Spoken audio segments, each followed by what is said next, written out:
So this idea was originally presented as two completely separate videos, and there's a reason for that. Essentially, when I was working on this script, it was just beginning to get so long, and I tried to keep the topic to a certain number of pages, not only just to kind of do for videos, but to also just make it where it's not getting too wordy and too much explanation into too many different things. I like to try to keep the information as tight as possible. But I do have a soft spot for this topic simply because I do actually appreciate these talent shows and I watch a lot of their clips on YouTube. And I was also in a band when I was younger, so there's just this kind of unspoken connection I have with what this topic was. So because the script was getting so long, I had decided at some point that I was just going to split the topic into two separate discussions and still keep all of the work that I was doing and putting into that. Essentially, before I split, I want to say it was something like, I don't know, 15 pages long, which then once I split the two, it became, I think, 6 or 7 pages a piece. I want to say the first part of it was actually more like 8, which is why that video is probably a little bit longer. But essentially what I really wanted to do was when I did both of these videos as two separate ideas, I also wanted to put them together at some point to kind of show them in the original vision it was supposed to be in. So all this really is the same two videos, just edited where it's just one continuous flow topic that doesn't get separated. And this might be for somebody out there that does appreciate those videos and maybe just wants to see them in this light. I don't know, it could just be for me too. But, if it's not and you're going to watch through it and appreciate it for what it is, thank you for that. And I hope you enjoy it. We live in an era of some of the biggest talent shows that are in search of the next best anything. Comedian, dancer, magician, variety act, and of course, the top singer. From American Idol to The X Factor, the next best singer has been the hottest commodity for these talent shows for more than 20 years. But these shows are less than perfect, and although a chance at stardom is never guaranteed, the one group that is definitely most favored are singers. And more often than not, winning these competitions doesn't always have the impact that you would hope. The search for talent goes much deeper into television history than the sudden rise of the talent show in the early 2000s. The first recorded talent show presented to the public is the original Amateur Hour, which went on the radio in 1934, mostly showcasing singers or musicians, but also acts like jugglers and tap dancers. It then went to a full televised broadcast in 1948, where it was given many revivals between that time up through the 70s and 80s, with the last revival being in 1992. This is the show that laid the groundwork for shows like Star Search, Showtime at the Apollo, and The Gong Show. These are other talent shows with a similar concept of showing unknown talent and perhaps giving an artist their big break to be discovered. Star Search showcased comedians such as Dave Chappelle, Sinbad, and Rosie O'Donnell, but also musicians like Usher and the Backstreet Boys.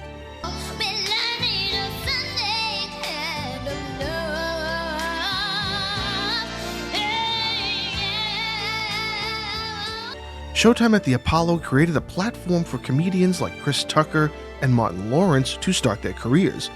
One of the most popular comedians and moments in the Apollo's history would be the Audience Defiance Act from Bernie Mac, where the crowd booed off the comedian before him, but Bernie came out and stole the show.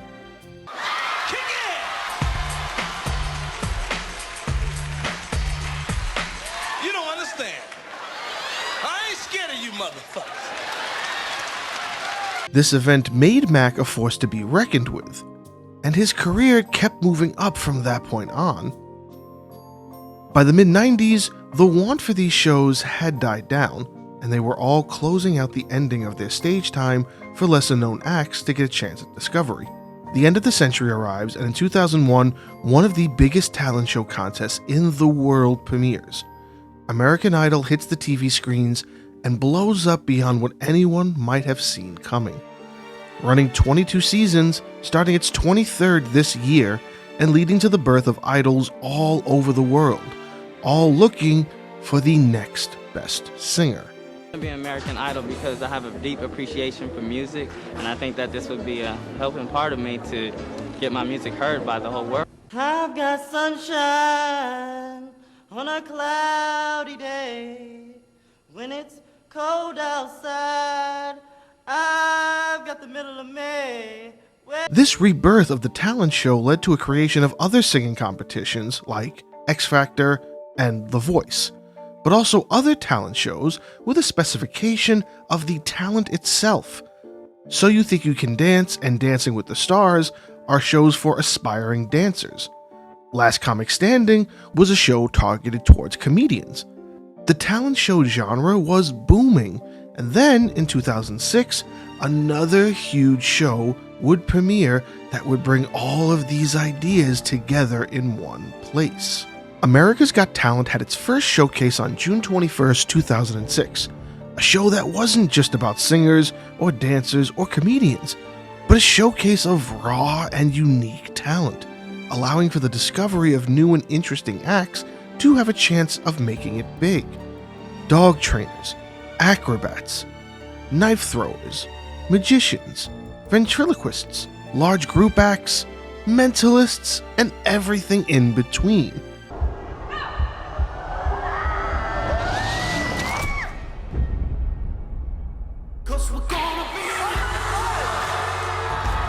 It set a stage that closely resembles the foundation of the original Amateur Hour. It is meant to be the primary show for anybody looking at a chance at stardom, but it's less than perfect. As of 2024, the amount of shows that favor singers outweighs that of any other of these talent shows. You have the standard singing competitions. Then there's a show like AGT, which is showing a track record over the years of favoriting one particular group of talented artists. Over the course of 19 seasons, 10 of the winners have been singers. 10. All of these different acts, yet it is still overwhelmed with singers. The 20th season is right around the corner, so who knows what that is going to bear witness to, but we know what the numbers favor, and statistically, we can all probably guess who the winner of this year is going to be. We also have to consider its partner program, Britain's Got Talent, with a quarter of their winners in history being a singer as well. It's hard to think that with a show like The Voice, X Factor, The Four, and an idol in just about every country, shows like this should go to talent that is eccentric and different. Now, I'm not saying those who won didn't deserve to win, but more so that winning on a talent show that's meant for everyone, when there are specified shows for your particular talent, and you're on these other shows winning, it's hard to say it doesn't feel lopsided. And even with that, does winning even mean what you think it means? This sort of makes these talent shows feel like they're losing their flair. All of these shows are less than perfect. Take the American Idol WGWG scandal, which stands for White Guy with Guitar. There were 5 consecutive seasons where a singer that fit that description won the contest, leading some to believe there was a bias in how the program was being voted on. Then there was the TextGate scandal, basically stating that the text-to-vote option to choose a contestant might have been rigged by employees of AT&T, and it swayed in the competition. But despite all of that, there's also the ideas of these winners. And where do they go? Kelly Clarkson, the winner of the first ever American Idol, has gone on to release 10 successful studio albums. She's lent her voice to films like Ugly Dolls and Trolls, and also has her own talk show that premiered in 2019. Carrie Underwood, winner of the 4th American Idol, is huge in the country music world, releasing 9 successful studio albums and popping up as herself on various TV shows from How I Met Your Mother to Cobra Kai. These are popular names from American Idol. Now what about Jennifer Hudson, who is not an American Idol winner? She isn't even a runner-up. She was eliminated in the top 7 of Season 3 of American Idol, which led to another scandal to be brought onto the show. But that would not stop her from getting more of the fame than the actual winner of that season, Fantasia. After losing, Hudson would get her shot at redemption in 2006's Dreamgirls, which is a fictional take on the story of the Supremes. Her career does not stop there. She stars in Winnie Mandela in 2011, a story about the wife of Nelson Mandela. She gets a small role in the Three Stooges movie in 2012. She gets a voice role in the 2016's Sing film.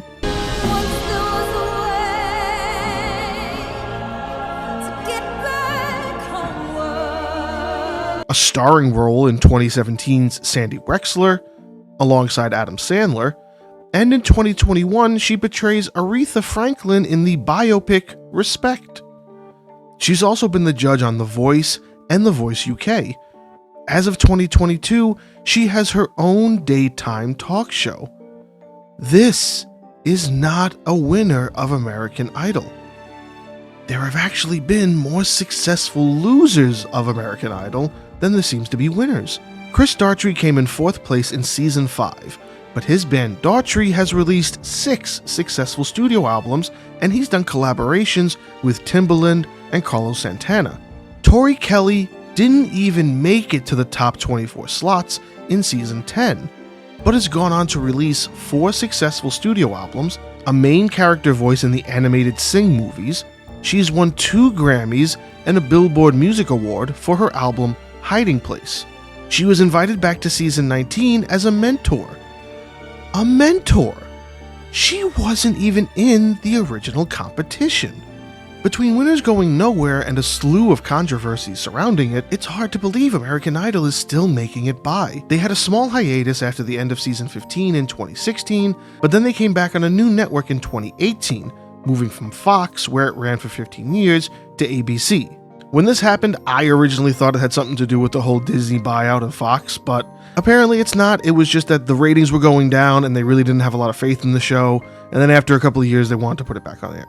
Granted, it winded up on ABC, which technically is owned by Disney, so it wound up in Disney's hand altogether. Now, American Idol would be the longest running show, but the second longest running show would have to be America's Got Talent. And they are no stranger to controversy either. Nick Cannon hosted the show for 8 consecutive years before his sudden departure, which came after the network wanted to cut ties with him because of some off-color jokes he told in one of his stand-up specials. Nick states he refused to be censored, so he left the show. His replacement, Tyra Banks, would only host 2 seasons of the show before leaving so she could apparently follow her career and take on more acting and producing roles. However, in 2017, a lawsuit was brought on against the production due to her conduct towards a minor who was there to audition. Tyra had apparently verbally harassed and bullied the minor, but the case was dismissed days after the incident. This was all in her first year on the show. Definitely not a good way to start. But after she left, Terry Crews came in to host, and he has definitely been acting while still hosting the show. So did Tyra really leave for the claims that she stated? The biggest controversy might have to be the departure of judges Gabrielle Union and Julianne Hough. Only appearing as judges on Season 14, an incident would occur where Union felt some comments were made that she felt were inappropriate from guest judge Jay Leno. She also described a toxic backstage environment from producers, including Simon Cowell, one of the founders of several of these shows. Union felt it was not a place for her and she left, and to show her support, Hough followed with her. The comments of a toxic work environment are not new, however. It was just Gabrielle Union who brought it into the light for viewers who might have been blinded by the golden confetti. Case Haley, a runner-up on Season 2, who stole the audience hearts with his rendition of Walking on the Moon by UG Robot. I wish my days are red with no rain. For me to surprise, I must pay. He cut ties with it completely, stating he didn't like how staged it felt. When it's meant to portray itself as natural, he recalled an incident involving producers allegedly taking advantage of a contestant he claims was roughly 8 years old. It seemed like a setup to capture her reaction. We all sometimes feel like those heartwarming moments we see on TV can seem staged, and it's interesting to see a former contestant talk about the show in this manner. It sort of reinforces the fact that some of what's portrayed is often just good television. The audience wants to experience certain essential feelings when watching these contestants. Joy, sadness, pride, the feeling of overcoming adversity. Many boxes have to be checked off, and some acts can nail it right on the head. But when you know this formula, the audience can be manipulated, and so can the judges. Back in 2018, comedian prankster Simon Brodkin went on a mission to fool the BGT production with his character of Stephen Goldblatt, a rapping rabbi. Although meant to be a joke, the prank is also a commentary on how easy it is to play to the show's need to fill these gaps and check these boxes for the story they want to push. And if you can do it, you'll get yourself through the competition despite having any talent at all. But these shows aren't going anywhere anytime soon, despite the wishes that we would want it to be just a little bit more structured. However, they are still enjoyable, and they also give a tremendous amount of hope to up-and-coming artists to really give their talents a shot and showcase themselves, if they can make it. The biggest problem is whether winning really matters. The money and fame can definitely change people's lives, but only if it actually does. There are 22 seasons of American Idol, 700 episodes. Can you name half of the winners without looking them up? Minus the ones I already mentioned in this video. What about America's Got Talent? What about The Voice? It feels great to have this opportunity, but it has to mean something at the end of it all. And sometimes, it feels like it just doesn't. But there is one group that seems to be left out of this formula entirely, and that is for no good reason besides not fitting into the overarching agenda of what sells these TV shows. But there is one show that defied that stereotype. And it only ever happened once, and nobody knows why. So You Think You Can Dance has been going for 18 seasons, with a short hiatus taken between 2019 and 2022 due to the pandemic. Last Comic Standing ran for 9 seasons, even surviving a cancellation during its early years. Talent shows that are just different and highlight something that isn't just for singers. Probably the thing most missing from this formula is musicians, specifically the bands. They pop up every so often in the Got Talent shows, but they are either family bands or are looked at as more of a joke. Individual musicians have also gotten some attention on the Got Talent shows as of late. Marcin Petrozalik was a guitarist from season 14 of America's Got Talent that went on to the semifinals before elimination.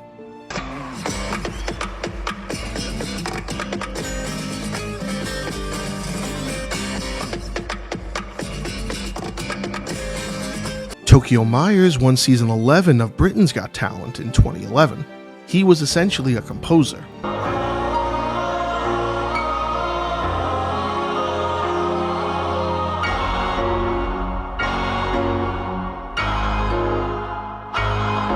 But not one band has won any of these talent shows. It seems like there is no desire to even give them a chance. In the 2022 season of AGT, Sam Siri performed an original song on the show that went semi-viral. I don't have an answer for you now. Stick around, I'll find a reason. Tell me what makes sense. He then disappeared from the lineup despite being pushed through to the next stage of the competition. Apparently, he wanted his band Nicotine Dolls to go on the show, but the producers wanted him to stray away from his band. Nicotine Dolls, that has been my life and my love and my true love, and that will be how I put music out for the rest of my life. So we got an email saying, hey, do you want to do this show? But they wanted me to just be by myself. No band, no Nicotine Dolls, Sam Siri, just me singing a cover. And I was like, nah. And we went back and forth and finally came to the agreement that I would do the audition by myself, but only as Nicotine Dolls. That would be the act name that came up on screen. And if I got through to the lives, the band would have to come with me. They agreed. They were like, yeah, okay, fine, let's do that. Only that's not what happened. I showed up to the audition and my act name was Sam Siri and I had to tell the producer, wrong. They were like, you gotta do a cover, and I was like, that's hysterical, cause no. They were constantly trying to get me to say that, like, yeah, sure, I have this band, but it's just me. And I'm like, no, I'm not saying that. I'm not saying that. I am representing Nicotine Dolls. Then you wait, because even though you got through on the audition, that's just them filming that, you know? The producers decide whether or not they're gonna air your audition. They may not even air it. You don't know if you're on the show till like 10 days before the audition airs. And unfortunately, up to that point, we kind of had a bad experience because all the paperwork, all the things they were setting through, it wasn't Nicotine Dolls. They kept trying to make the Sam Siri, they kept trying to delete Nicotine Dolls. And I was like, no, you can't.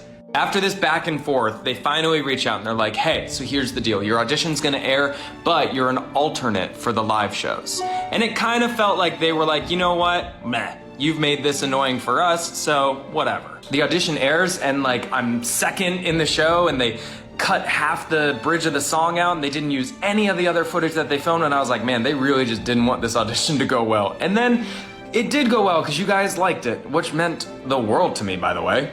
Now the decision is, do we continue? Because they're having us put together shows like we're gonna be on the lives. They're having us put arrangements together. They're saying that, you know, how do we get the band out here? Entire tone change because the audition did well.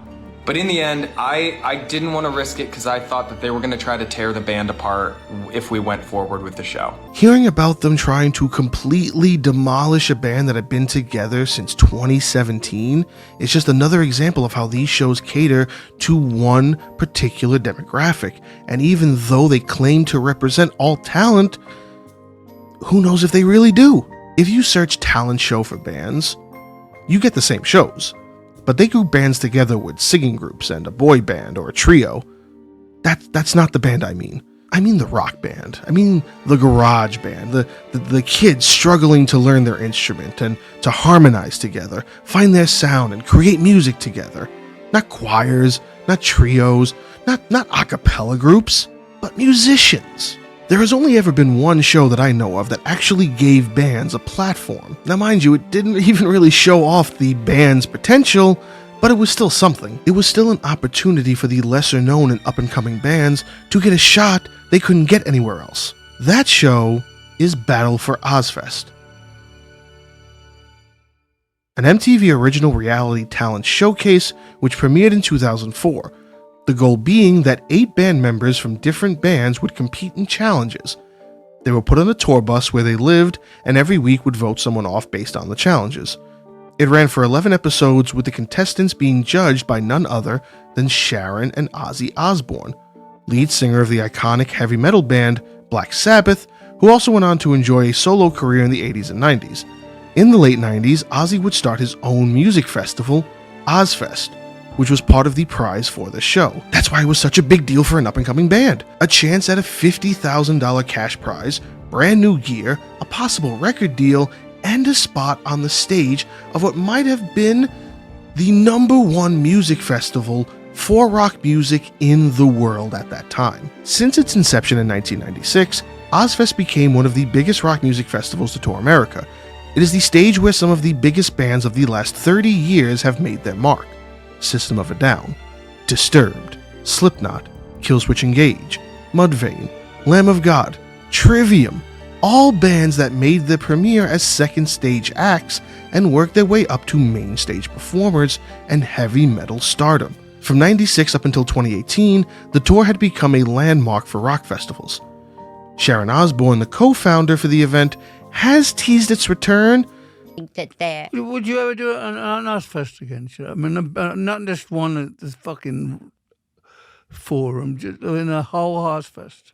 Like a tour? Yeah. Yeah, sure. Of course.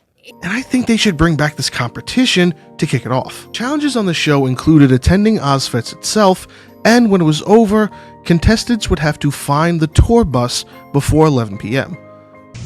Oh, did we? I don't know anymore. No, this is we're right here. This is our bus right here. We have our bus no is gone. bus. They were challenged to write a song in 24 hours and perform it with as few mistakes as possible. Striving to make it to the end.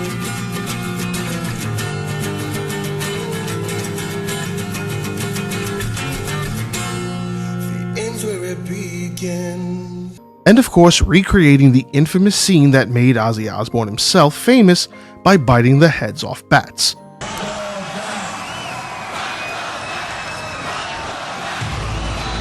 It sounds like fun, and it sounds like something that a band would possibly be interested in doing for more than just one season. And honestly, there is no reason I could find as to why this show was never given another chance after the first season. It's hard to even find the final 2 episodes, but the others are available online and you can find the records of what happened at the end of it. The winner, Mark Serrano, and his band A Dozen Furies went on to perform at the 10th annual Ozzfest. They released 1 studio album, A Concept from Fire, in 2005, and then disbanded in 2006. Adair Cobley, guitarist for the band Mantis, went on to release a studio album titled Sleep in Your Grave in 2005, and then disappeared. I still listen to that album to this day.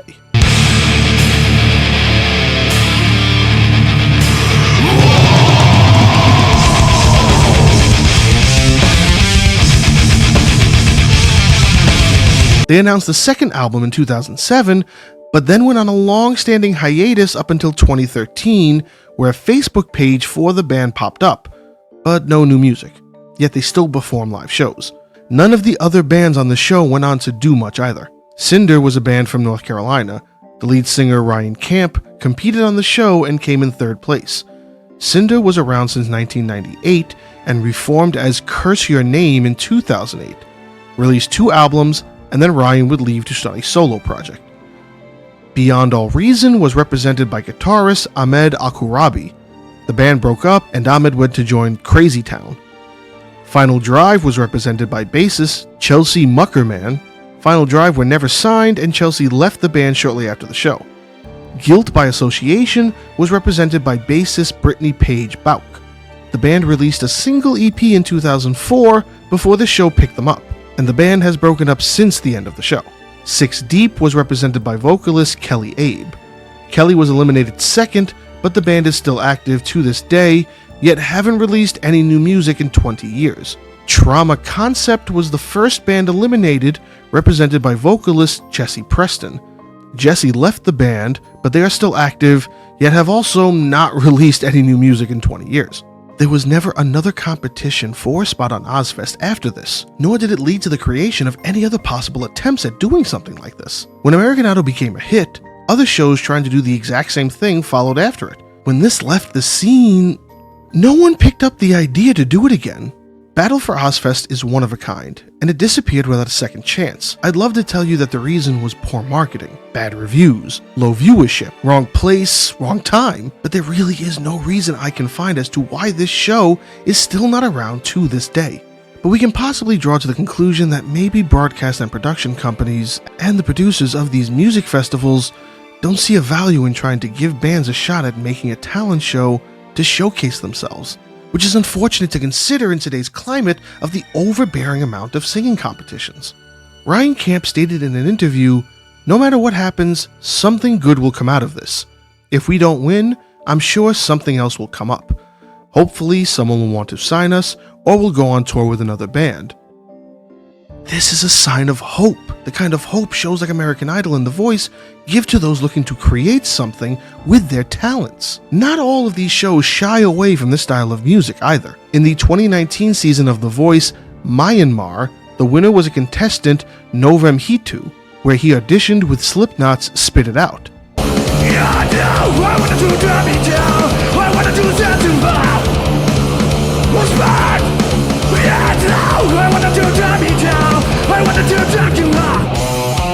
He went on to perform songs like Linkin Park's Fate and another Slipknot song, Wait and Bleed.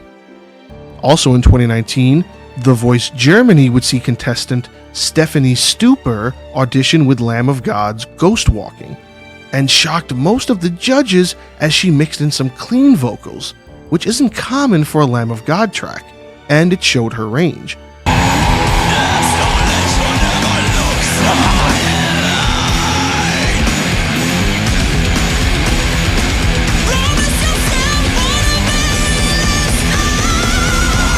She was eliminated close to the end of the competition after losing a sing-off. These are examples of other outlets in this genre that are embracing rock and heavy metal. This can't be said about the more favored shows, however. In 2015, Aaron Marshall went on BGT, and instead of showcasing a real attempt at his talent, he more so trolled the competition. He performed a screamo rendition of the popular song Let It Go from the movie Frozen.